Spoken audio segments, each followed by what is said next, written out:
We hoped that the presentation of ProChile had been completely to your satisfaction. So in the next, we are going to listen from the Milk Consortium. The interaction between the meat and the dairy products have been every day closer and closer, being the sustainability is a axis that both of them are working on.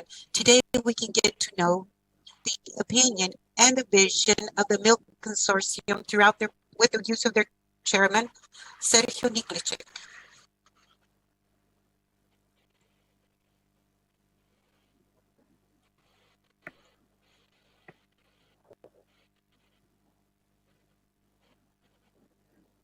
Good morning.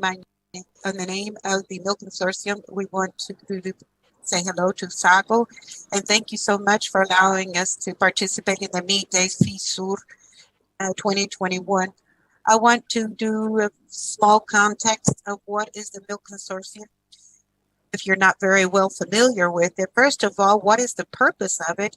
And the purpose of it is to unite and articulate all the important participants of the dairy area to value the milk and to work for sustainable development throughout the whole milk chain, dairy chain.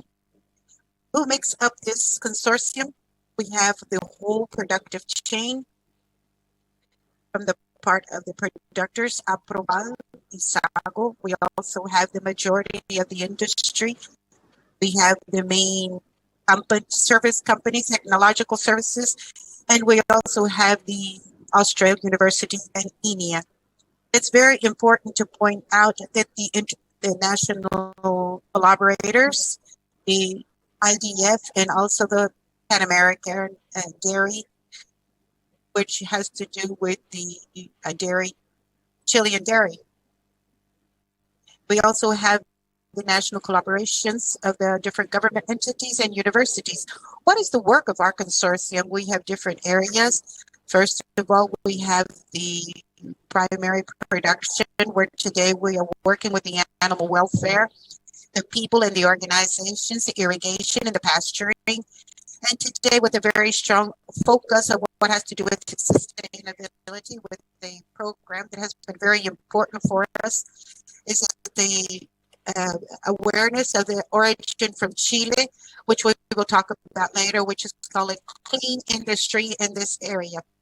Also, we are leading the technical information and research and development. We are doing it through our technological partners like the INEA and the Australian University, and also through our communications. It's very important, the link that we have with the international institutes.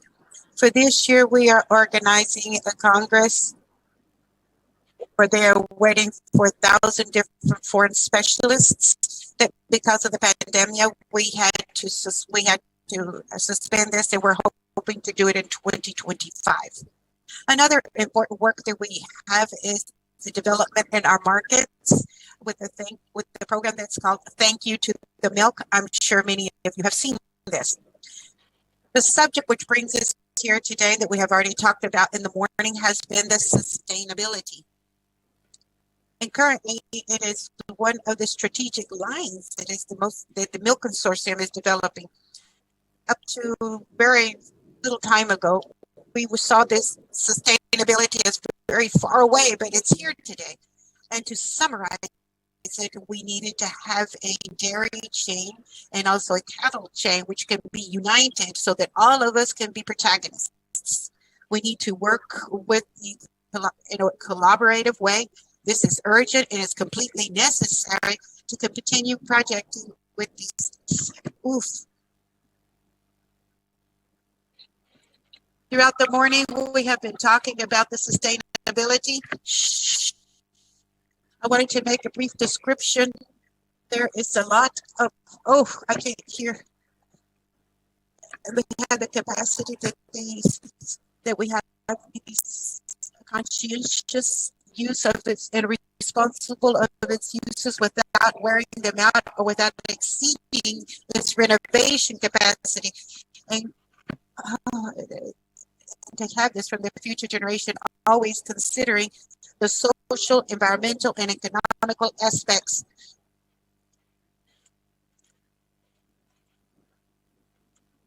Today, the sustainable production is an obligation. There is no option for all of the industries, including especially the food industry, which is now inserted, where the dairy product and the meat products are being inserted. It's not just enough to know or to have efficient processes, but because of the legislation and the consumers, it has required us to be more sustainable in the aspects that we've already mentioned, the economic, the social, and the environmental. We have to be very aware of something. The livestock has been under a very strong attack, where we are hearing very bad things about the milk. Why should we talk about the meat production? And many times with not very well founded communications. I was listening of the vegan economists, and last week they were talking about a news that the cheese without animals is going to disrupt the food market. I took the liberty of copying some of this paragraphs, which comes it was textual, by inserting a copy strain of the cows of the DNA, the fermentation techniques. We can produce real milk without this animal cruelty. We're talking about this animal treatment. On the other hand, it said, due to the industrial livestock is responsible for 18% of the gas of the greenhouse gases. By keeping the animals out of the dairy production is a whole lot more efficient is not true. It's lower, including the whole agricultural area. It's a whole lot lower than what it's showing here. But this is what the people are listening to. Another paragraph, the answer of the consumer was very amazing and favorable of the dairy products without using animals, with 71 of the people who were surveyed purchased at least 79% to prove this. All of this publicity begins to affect the producers. Those who have gone to the supermarkets, you probably have seen this beverage that is showing that they have the cows marked out as something trying to demonize the animals, about cows. And this is, we are seeing at every level. But the truth is a whole lot better than this. And what we saw from the previous presentation, we have a pasturing system in the south of Chile, which favors us quite a lot. But around the world, the dairy production is only 2.7% of the greenhouse gases. And if we consider Chile, our country, the dairy production is only responsible 0.9% of the greenhouse gases. Another thing that is very important to remember, to increase the efficiency decreases the greenhouse gas effect. In the last 21 years, we have grown 26% in the dairy production, and the greenhouse emission decreased 22%. That is because the cows are being more efficient, producing a lot more milk. So therefore, for every liter that we are producing, the generating greenhouse gas is less. But Lorena in the presentation pointed this out. It's not sufficient just to do the things well, but we need to be able to show it. We cannot continue hiding our heads in the sand like the ostrich does and ignore what's happening around us. Because the title says it's not enough just doing things well, but we also have to be able to prove and to certify that we are doing it well. And that, to me, is the huge challenge. That is how in 2016, the FAO and the IDF, with the International Federation of the Dairy Products, signed a statement of a sustainable development for the dairy sector. The next year, Chile, represented by the Agriculture Minister and the Milk Consortium, signed a statement of a sustainable development for the national dairy sector. He was our president of the Milk Consortium in that time. This is the minister, the representative of the FAO, and the representative of the IDF.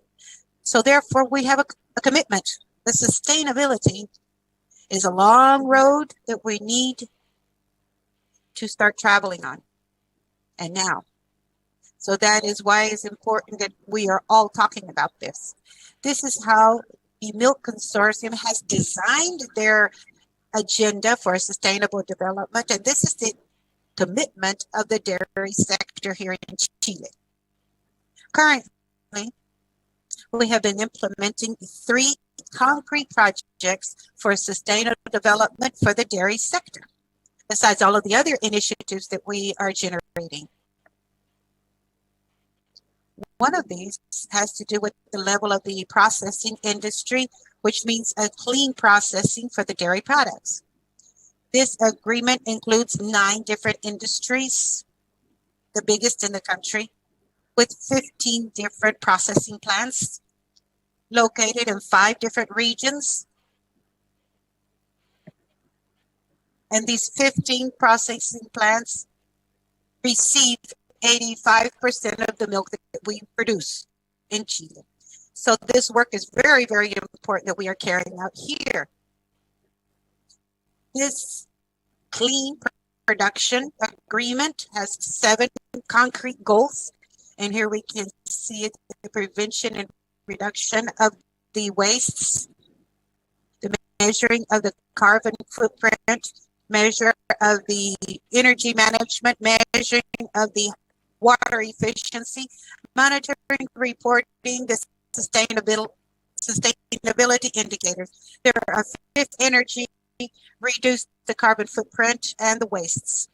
So the industry now is working seriously on what has to do with sustainability.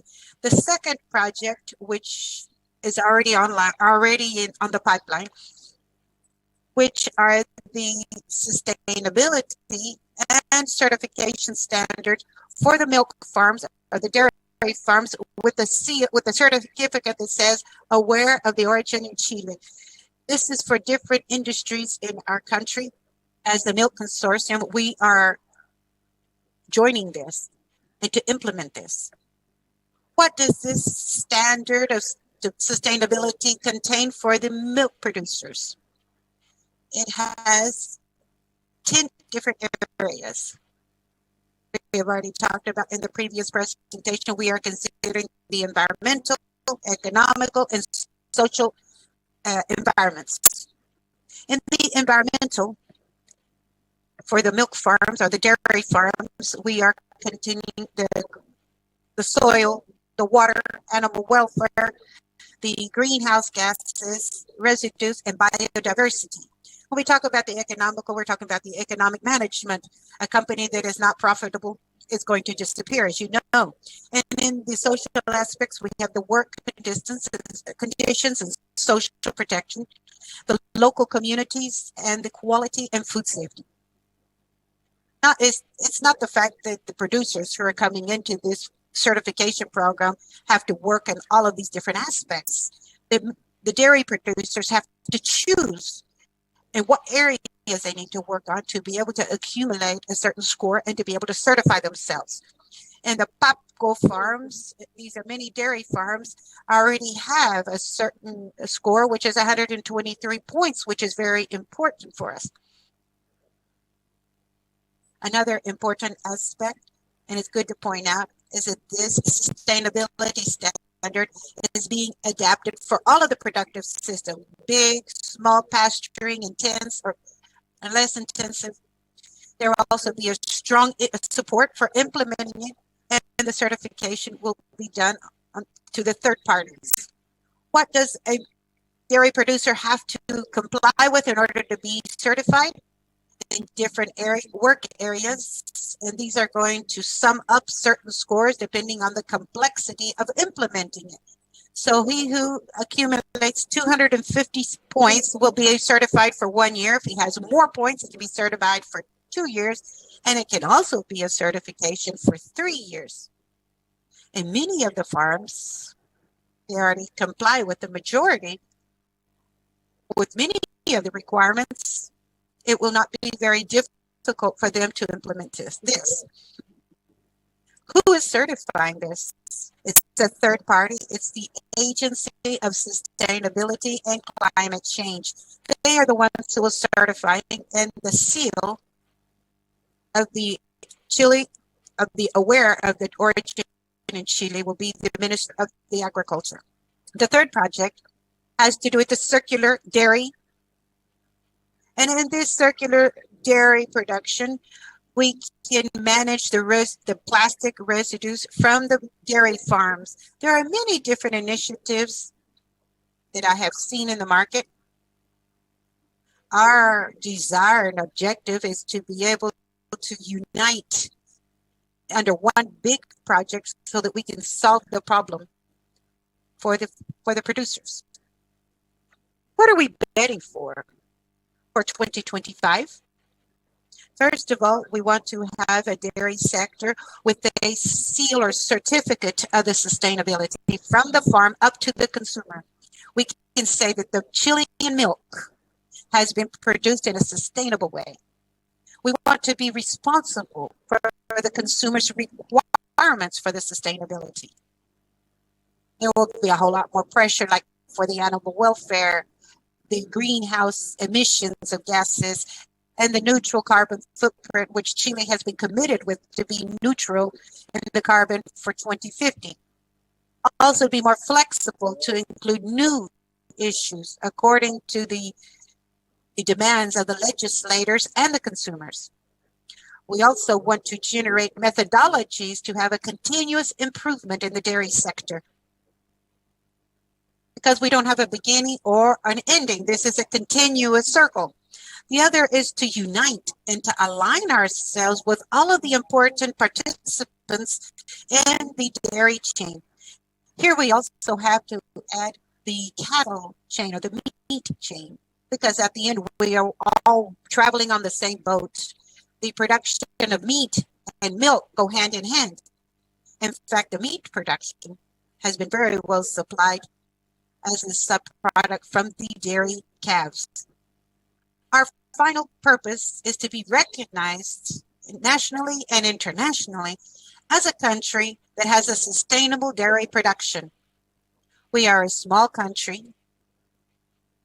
and we need to make a differentiation. And every day, the markets are going to be requiring the sustainability, especially the younger generations.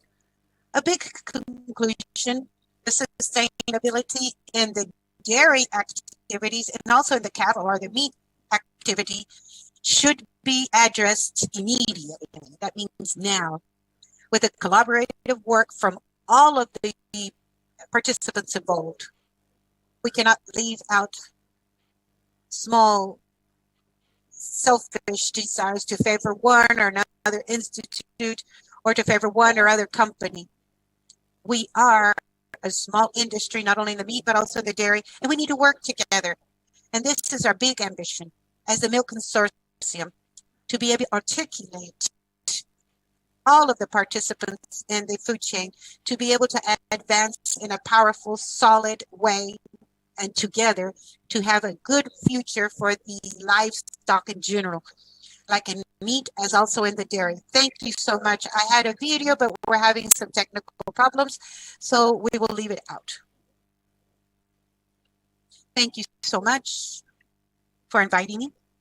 I hope that you enjoy the seminar, and I think they're going to ask questions now, Veronica. I don't know if the program is going to continue. Yes.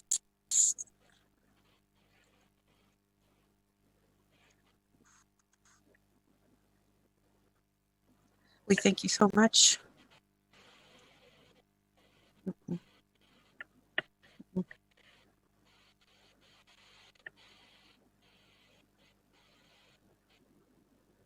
Thank you so much for your presentation.